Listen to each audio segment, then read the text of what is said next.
lovingly called the hardest working man in comics, but today I get to be the happiest fan in comics as we're about to introduce to you the future of publishing. Check this video out.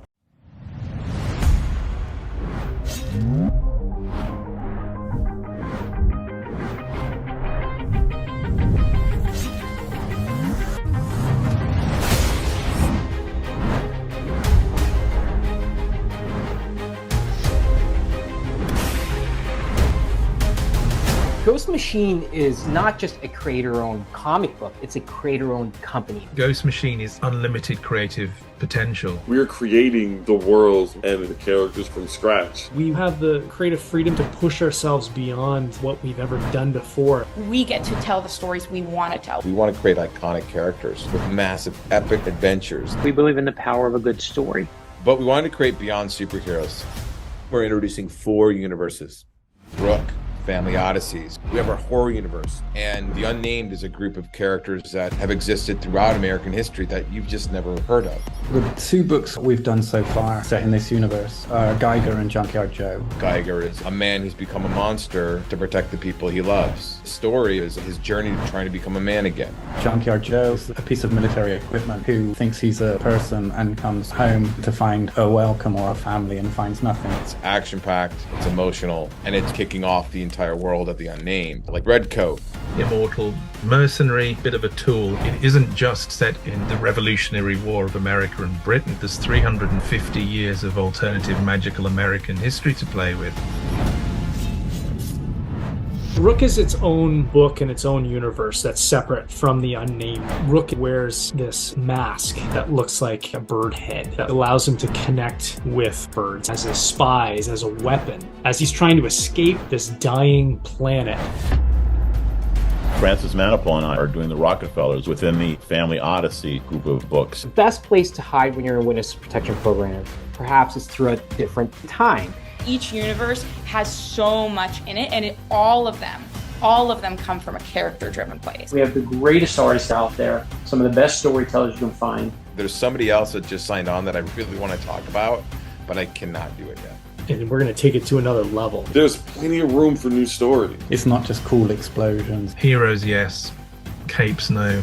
This is beyond A-list. We just want to create the best books on the stands.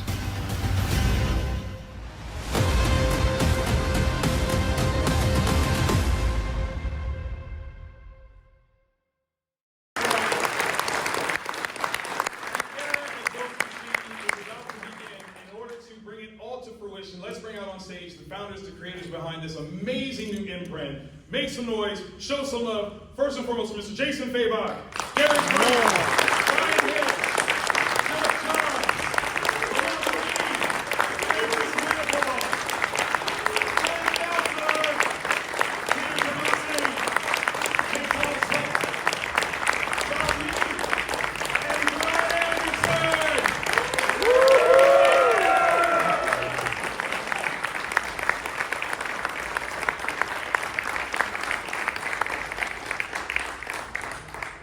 Now, you've heard of a murderer's row. This is like double that. Guys, how are we doing today? Are we doing all right? Thank y'all for joining us. Everybody good? Pretty good. We're finding chairs okay? We had to import new chairs from a whole nother convention just to get y'all up here. This is insane, absolutely insane. We are super excited to talk about Ghost Machine. But first and foremost, just so that there is no question about who you all are, if you don't mind, just a quick, what's your name and what is your position in the Ghost Machine, please? We'll start with you, Jason, because you're right here. Jason Fabok, I'm an artist working on Rook Exodus. I'm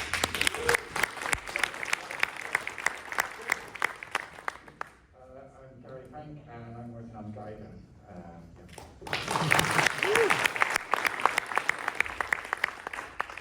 I'm Bryan Hitch, and first out the gate is Redcoat.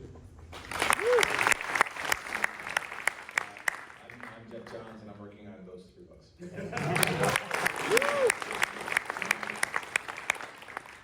I'm Lamont Magee.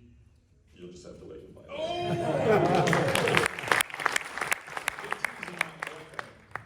I'm Francis Manapul. I just follow them around and film. I'm also working on a book called Rockefellers.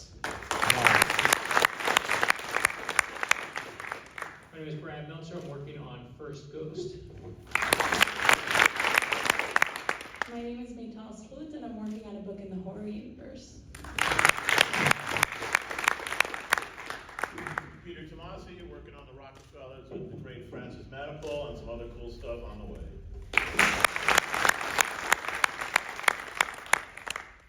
I'm Rob Lee, and I letter all the books.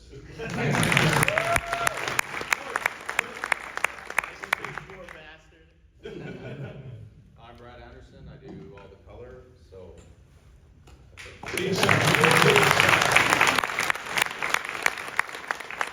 Now, I think it's clear for everyone to understand that the future is Ghost Machine.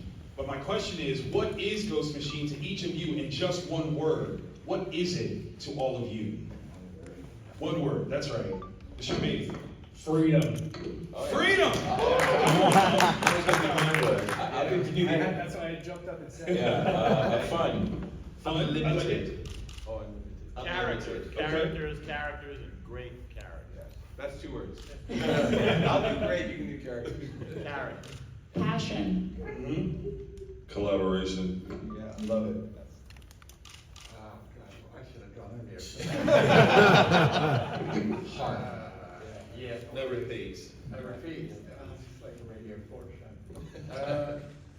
It's just 1 word. opportunity. Oh, yeah. Opportunity, that's solid, that's solid. Family.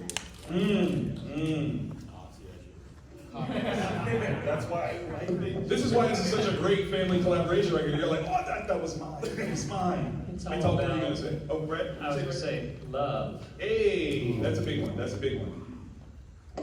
The future. Okay, okay. I was gonna say collaboration too, because it's sure you would. No, say that it's colorful. It's colorful. That's what it is. I'm with you. I'm with you. I love it. I love it. Maytal, did you get to say yours? Yeah, I said passion. Speaking of passion, collectively your impact on corporately owned comics is indelible. But you've all made this exclusive shift to creator-owned. Why is that so important as creatives? Don't be shy. Come on, anybody jump in now.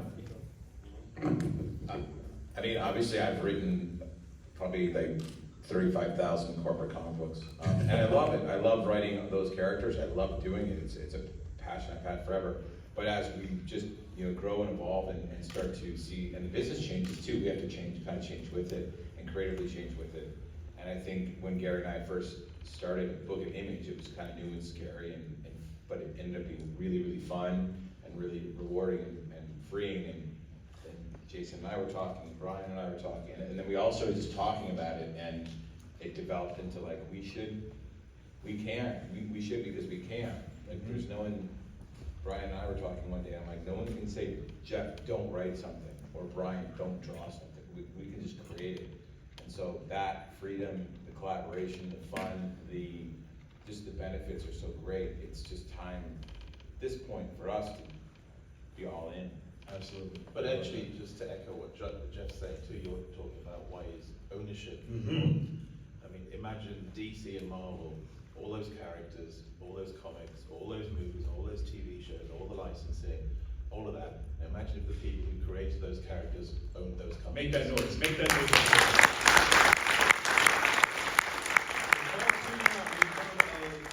The creators of our favorite characters dying penniless because they weren't able to maximize and profit off of what they created. You guys are changing that game for everybody, and I think that's super important, and I love you personally for that. We really hope we inspire other creators to come together and do this, like that, because they can do this. Like, yes. If you come together as a creative group, you have the power, the talent, and the fortitude to do it. You can. There's nothing stopping anyone. I love that. Absolutely. The thing is too is that Marvel and DC, they've built something that lasts, and we help them keep it going. And it's just our turn to build something that lasts for us, right? And I think it's a business model that other people can look upon, as Geoff said, to build their own pillars of the comic book industry, right? Because right now there's 2, and we're looking to build up that third. Absolutely. You said what Ghost Machine is to you, which speaks to your motivation. What do you hope Ghost Machine means for readers and retailers in this business? That's, I mean, the best books on the stands, that's all we talk about, is we want to make the best characters, the best books, the most beautiful artwork. Clearly it's going to be like that anyway. It's up to us to bring the stories, which we all work together on, but we just want to make great comic books. That's the goal. I love that.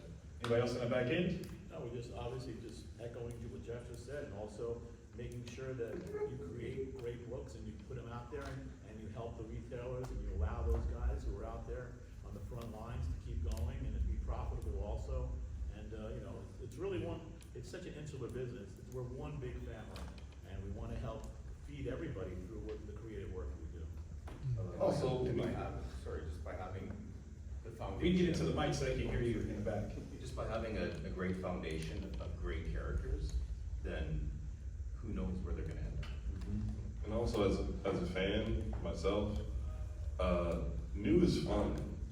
Like, can you imagine being able to grab the number ones of all your favorite characters that are on your 30-year run? You can get the number one Redcoat, that's right. The number one Geiger, the number one book I'm not telling you about. Rude, just teasing. I like it a lot. Personally, I think this is a game changer. I'm not gonna lie. As a comic creator myself and a reader, this is something that I am uber excited about. But this is gonna be something legendary that we talk about for years. What is the origin story for Ghost Machine? You kind of hinted at it, Geoff, but I want to know from everybody, like, what kind of was the thing where you go, yeah, this is it, this is time? Geoff will never say this, and it needs to be said, but we all sit here because of him right now. And I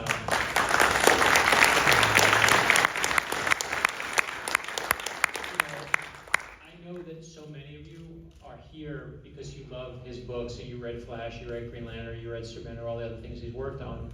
But he understands this industry in such a profound way. And I can tell you, you know, each of us has a different origin story of how Geoff approached us on that day, right? I was in COVID and we truly didn't know what to do. And Geoff was like, hey, you want to jump on Zoom? That's the ghost part that we paid extra for. And he said, you want to jump on Zoom and let's see if we can write a comic together. And I was like, yeah, that's great, but that was our little tiny part, but he had that moment with each and every one of us. And he said, there's something bigger here. And Ghost Machine exists because he understood that this industry is an ecosystem that needs change, just like our real ecosystem needs change. And we love him for it, I love him for it, but he will never ever say it, and it needs to be said, but this exists because of that man. So.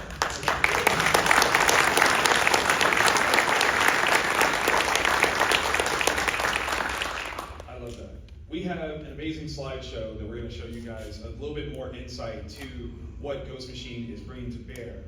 You got it? I would ask Geoff because that is his machine. Push a button, switch, start sending all kinds of crazy stuff, crazy people. Yeah, good. We did threaten to airdrop the trailer to everyone. Oh yes, you can do that. Yeah, but not everybody's an Apple user. Yeah, we'll go through. Ready? Here we go. Teasing a bit of what's to come. What do we got? Well, Geiger. So our books start. I mean, the great thing about I think what we've been doing. We actually been working on this for like a year, and in secret, which is why JSA is so late, by the way. I got all of these secret there. Oh, that's why. So I apologize for that for like JSA readers, but that book will continue.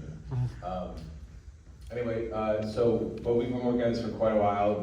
Geiger Ground Zero, we solicited this, you know, Gary and I did under Mad Ghost, but it's evolved into Ghost Machine. And so the first actual Ghost Machine comic book comes out in November, so it's just about 3-4 weeks away.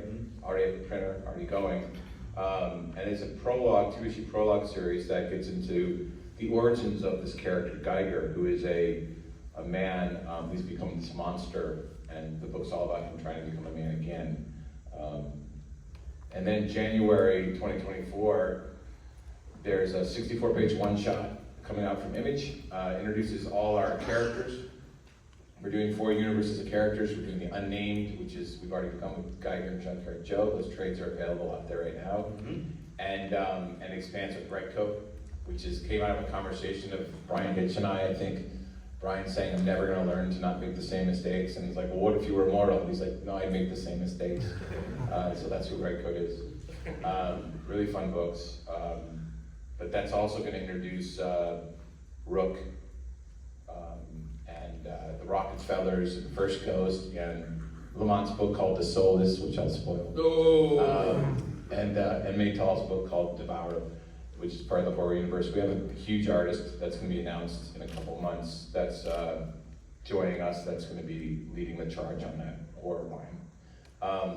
And then we have the family unit of books that starts with Pete and Francis with Rockefellers, and another book that Pete's can't talk about today, but we'll talk about very soon. But that will also be previewed in this. So there's a lot more than you've seen that comes out in January, but November, December, January, we've got books. And then April, we launched the monthly Geiger book from Gary and myself. I don't know, Gary, if you want to talk about Geiger at all. Pretty please. Okay. Yeah, so we've got Geiger Crime Zero, which is a two-part coming up first, which is going back to the very early days after the bomb and the early origins of Geiger. And then after that, we're going to be going back into the universe to kind of expand and see what happened next after the previous series. So yeah, lots of stuff coming to do with Geiger. Look at that beautiful artwork right there. You guys should be able to get an ash can today that There's an ash can of Ghost Machine #1. Put your ash cans up, please, if you have one. If you don't have one, raise your empty hand so we can fill it. Yeah, there's, oh, okay, we got one. Let's see. They're coming at the end. Coming at the end? Okay. It's an exclusive cover that Jay did, introducing his character Rook. Very hard to find. Excellent. Good job.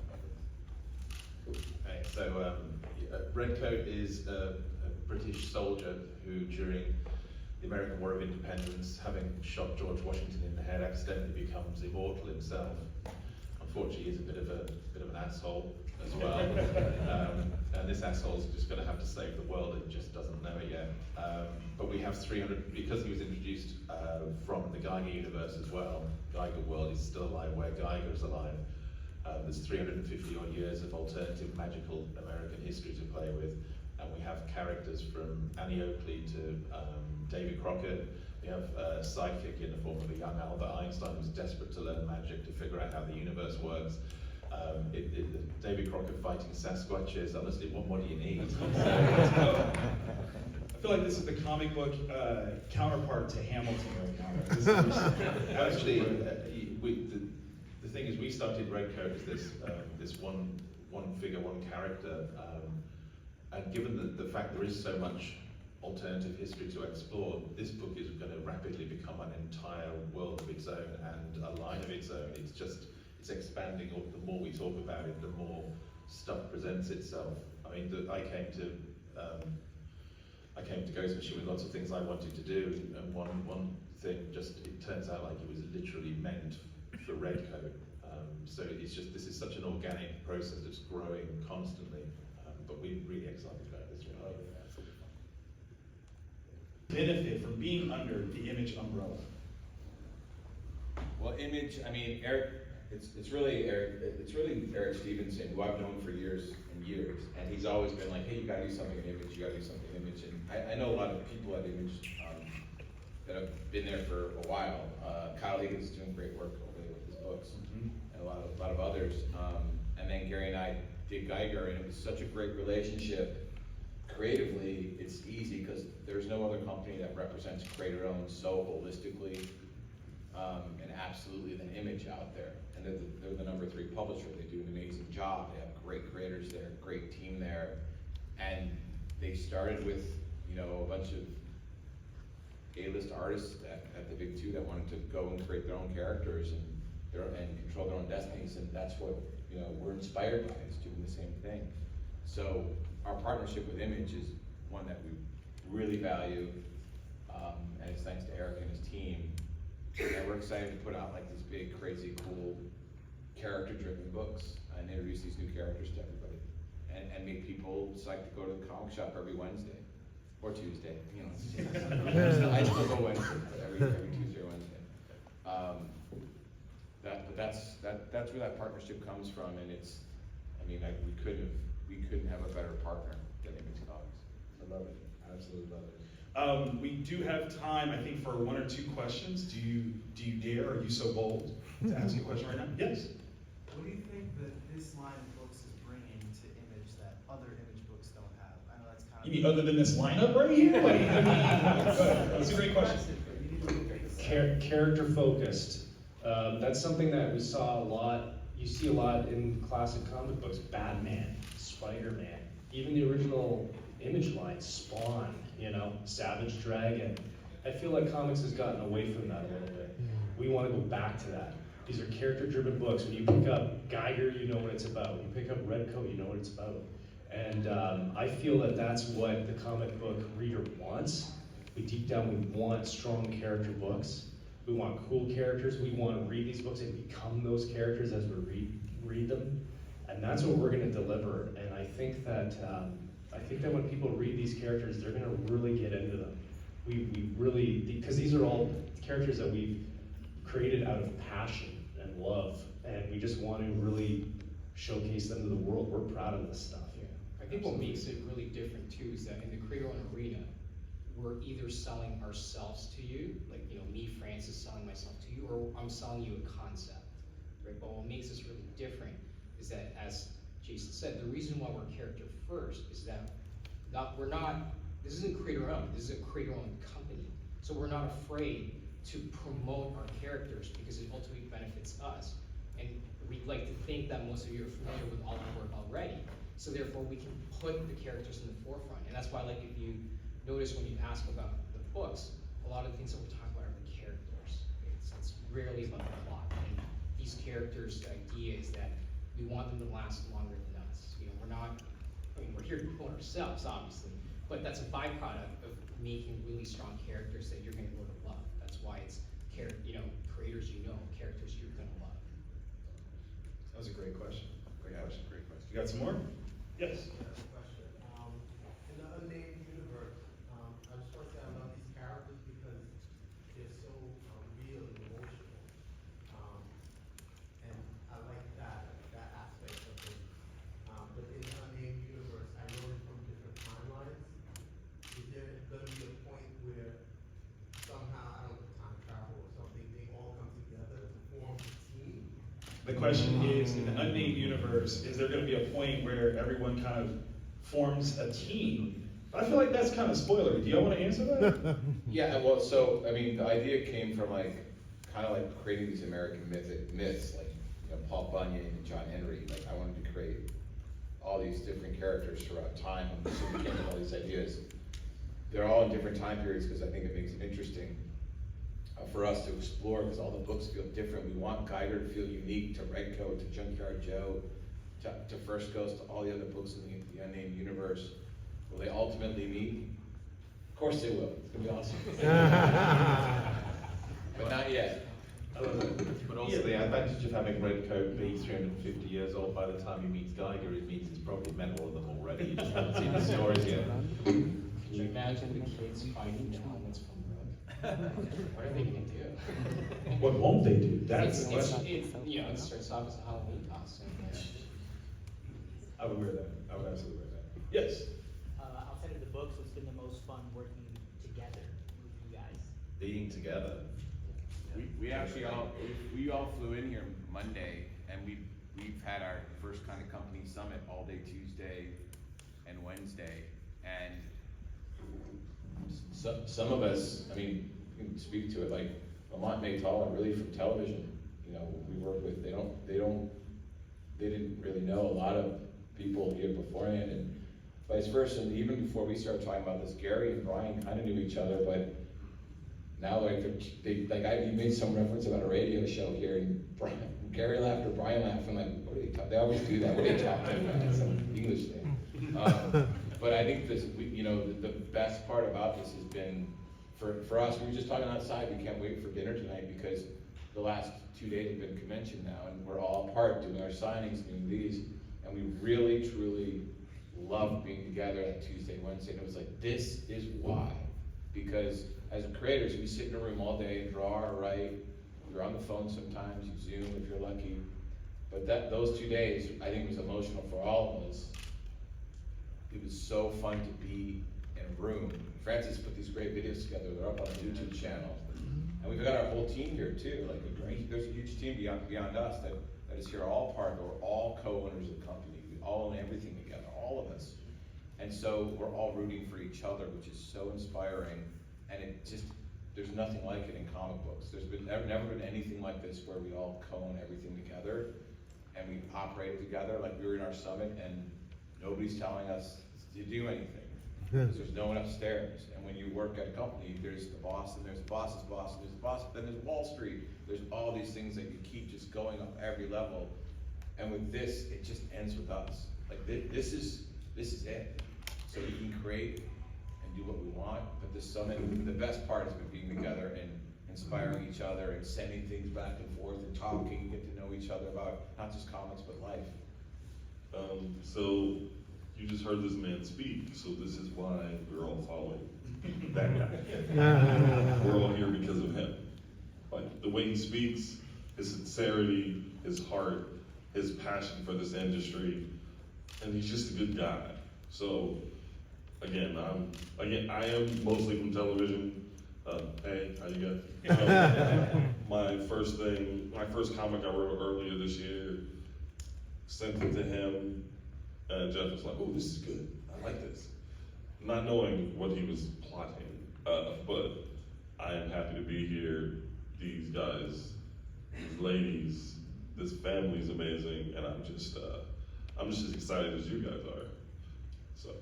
I also want to add, as someone who's kind of met everybody for the first time, it really feels like a team. Like I've never felt so much support from people in this way, and as a new voice in comics, like I feel so supported by every single person here, and they're all incredible, and we're all passionate about telling stories, and everyone just wants to help each other out, and I feel so much love from everybody here. Having gotten to watch you guys in action, figure things out, there seems to be a lot of room for you each to teach each other different things. What is something that you guys have learned about the craft of comic making or storytelling that, despite your incredible experience before, just kind of shocked you, like, oh, I now see that? I think a lot of them are learning the color process.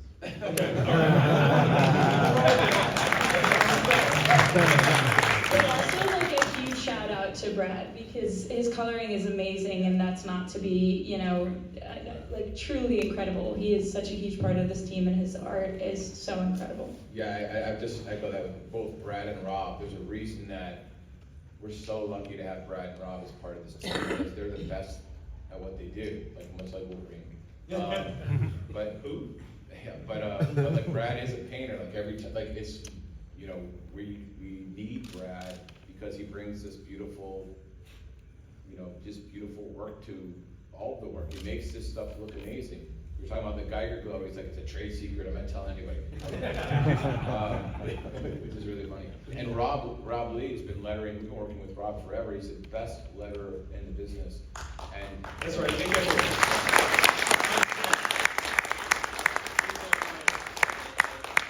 And there, it feels like even colors and letters have to fight to be a part of something and be treated with kind of creative respect and financial respect, and that's the thing that we're looking to solve with this group.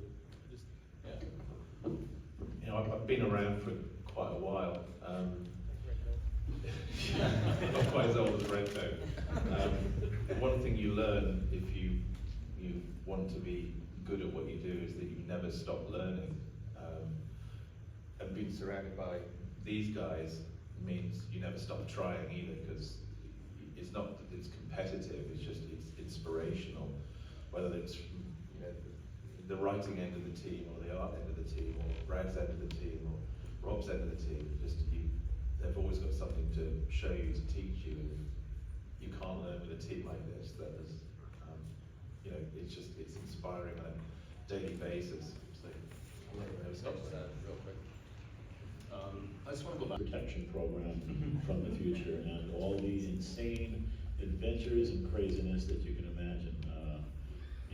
these group of characters are going to go through, and we've got some really well-defined family unit that's really going to be pretty special, and Francis is just killing it on the art. And what you got there? Well, I mean, it's a story about a father who is a brilliant inventor living in the present who's not allowed to invent anything, you know. And you have a mother who is an explorer of the cosmos who maps the stars, can't go beyond 30 miles of their home because they're under this witness protection program. And you have a son who's going through puberty and is going to high school and he's not allowed to be involved with anybody. You know, and you have this young daughter who is adapting quicker than anybody else because when you're at a young age, things come to you a lot easier. And then you have this grandpa who's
signed it over there. Oh, he did. Oh, so then you just grab it.